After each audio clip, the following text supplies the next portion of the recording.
Hello friends. प्रार्थना करने का मतलब हमको क्या लगता है? हमें लगता है कि प्रार्थना करना यानी कि हम भगवान से कुछ मांगना, है ना? तो एग्जैक्टली प्रार्थना करने का मतलब मांगना नहीं होता है दोस्तों। ये भी एक रास्ता होता है अपने सबकॉन्शियस तक पहुंचने के लिए। तो आज के इस चैप्टर में हम जानेंगे कि प्रार्थना का सही मतलब क्या है और इसको हम अपनी ज़िंदगी को बेहतर करने के लिए कैसे यूज़ कर सकते हैं। So welcome to my channel friends, through the book through the life. इस चैनल में हम बहुत सारे बुक्स के हर चैप्टर को डिस्कस करते हैं ताकि हम उन चैप्टर्स के थ्रू जा सकें और उसकी नॉलेज को अपनी डे टू डे लाइफ में यूज़ कर सकें और अपनी ज़िंदगी में सफलता की ओर आगे बढ़ सकें। अभी हम जो बुक डिस्कस कर रहे हैं उसका नाम फीलिंग इज़ द सीक्रेट है, the art of realising your desire, written by great author, great teacher of metaphysics Neville Goddard. और अभी तक हमने डिस्कस किया था हमारे first chapter law and its operation. वहाँ पर हमने बताया था कि सबकॉन्शियस तक पहुँचने के लिए हमारे पास दो गेटवे होते हैं, एक स्लीप और एक प्रेयर है। तो स्लीप के बारे में हम प्रीवियस वीडियो में बात कर चुके हैं दोस्तों, उसका लिंक हम डिस्क्रिप्शन बॉक्स में दे देंगे, तो आप वहाँ चेक कर सकते हैं। आज के इस चैप्टर में हम जानेंगे प्रेयर के बारे में। सो चलिए दोस्तों, हम आज के चैप्टर शुरू करते हैं। तो यहाँ पर राइटर के कहने के मुताबिक प्रेयर यानी कि ये एक इल्यूजन ऑफ स्लीप होता है। ये भी वन टाइप ऑफ स्लीप ही होता है। जैसे कि स्लीप एक नेचुरल स्टेट है, लेकिन प्रेयर को हम क्रिएट करते हैं वही स्लीप जैसे एक स्टेट। मतलब यहाँ पर वही सेम जो काम करने का तरीका होता है वही सेम होता है, यानी कि हमें कॉन्शियस को एकदम से शांत कर देना होता है और सबकॉन्शियस तक हमारी जो डिज़ायर है वो पहुंचाना होता है। प्रार्थना भी one type of illusion of sleep ही होता है। और प्रार्थना करने का मतलब ये है कि हम अपनी जो कॉन्शियस माइंड है उसको पूरी तरह से शांत कर देते हैं, एक रिलैक्स स्टेज में आ जाते हैं और उस स्टेज में हम अपने आप को अपनी डिज़ायर ऑलरेडी फुलफिल हो चुकी है ये फील करवाते हैं।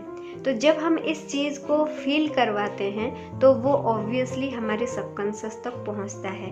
तो प्रार्थना का मतलब कुछ मांगना नहीं है दोस्तों, ये भी एक फीलिंग्स ही है और ये एक स्ट्रॉन्ग बिलीफ है जहाँ पर हम 100% बिलीव के साथ ये फील करते हैं कि हम जो चाहते हैं वो ऑलरेडी हमारे पास आ चुकी है। तो अभी हम ये देखेंगे कि जब हम प्रार्थना करते हैं यानी कि किसी चीज़ को हम फील करने के लिए बहुत कोशिश करते हैं, तो देखिए दोस्तों, अगर हमको किसी चीज़ करने के लिए बहुत कोशिश करना पड़ रहा है यानी कि हम उस चीज़ का कमी को हम फील कर रहे हैं, ठीक है? तो यहाँ पर हर जगह पर आपको क्या चाहिए वो आपके तरफ मैनिफेस्ट नहीं होता, आप क्या फील कर रहे हैं वो मैनिफेस्ट होता है। अगर हम किसी चीज़ को पाने के लिए बहुत ही कोशिश कर रहे हैं, फील करने के लिए बहुत कोशिश कर रहे हैं, यानी कि वो चीज़ हमसे दूर जा रही है क्योंकि हमको उस चीज़ की कमी नज़र आ रही है, ठीक है?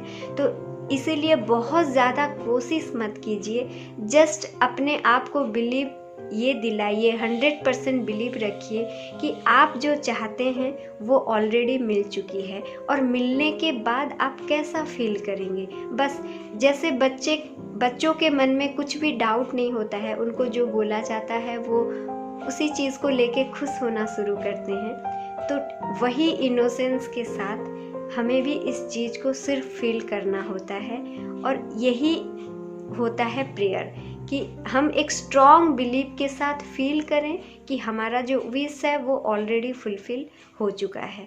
और इसको करने का जो तरीका है वो ऐसे हैं दोस्तों कि सबसे पहले आप अपने आप को पूरी तरह से शांत कर ले, चाहे आप डीप ब्रीदिंग की प्रोसेस अपना सकते हैं, तो अपने हर अंग को शिथिल कर ले, अपने माइंड को पूरी तरह से रिलैक्स्ड कर लें और जब आपका कॉन्शियस पूरी तरह से रिलैक्स्ड हो जाए, आपका जो सराउंडिंग है वो पूरी तरह से चुप हो जाए, खुद को ये बोलिए कि मैं गहरी नींद में जा रही हूँ, मैं और भी गहरी नींद में जा रही हूँ। और इस तरह से धीरे धीरे आप एक उनिंदी अवस्था में चले जाइए और जब आपको लगेगा कि पूरी तरह से आप शांत हो चुके हैं, आपका हर अंग शांत हो चुका है, तो आपको उस फीलिंग को फील करना है कि आप जो चाहते हैं वो फुलफिल हो चुका है। उसके बाद आपको कैसा फील हो रहा है, और इस चीज़ को जब हम बार बार फील करने लगते हैं दोस्तों, तो जैसे कि आप सबको पता है हमारा सबकॉन्शियस नॉन सिलेक्टिव है, और उसी फीलिंग को वो हमारे रियलिटी में कन्वर्ट करता है। तो प्रार्थना का मतलब कुछ मांगना, कुछ विश करना, ऐसा कुछ भी नहीं है। प्रार्थना का मतलब सिर्फ और सिर्फ अपने 100% बिलीव के साथ फील करना होता है।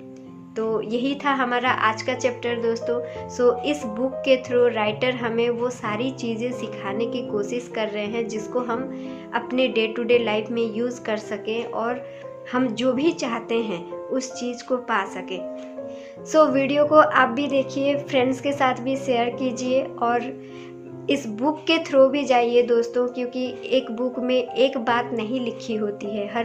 हर किसी के समझने का जो तरीका होता है वो अलग अलग होता है।